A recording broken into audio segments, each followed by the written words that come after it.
Clifford, for those that of us of these folks who probably missed your current awareness panel, can you hit the high spots again for us?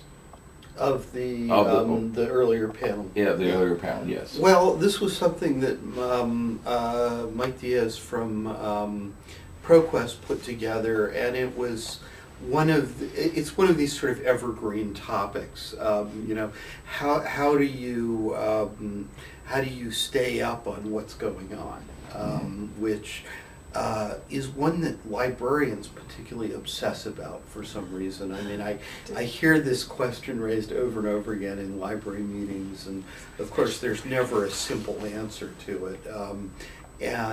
So he asked several of us to just reflect on you know, various strategies for that. And I guess you know, one of the arguments I made was that it's sort of it's sort of useful to step back and say, you know, what are you trying to stay up to date on, and why, and how up to date do you have to be?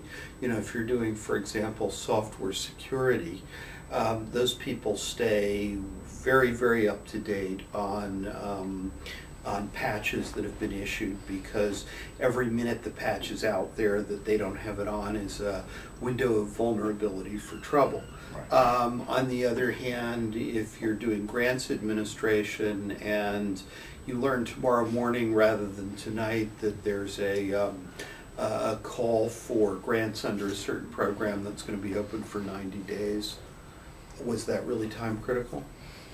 So, you know, there are pieces like that. There are questions about trying to separate out things that are actually important in the long run from a lot of sort of transactional gossip that fills up many kinds of current awareness channels. Another one that comes up, of course, is depth versus breadth, and particularly for many librarians, you know, they need to factor a lot of breadth in. If you're trying to support even something as broad as the physical sciences, which would be a, you know, not uncommon assignment for a librarian, even in a pretty good-sized university. They often don't get a lot more specialized than that. You know, that's chemistry, physics, astronomy. Sometimes you get math in there too, materials science.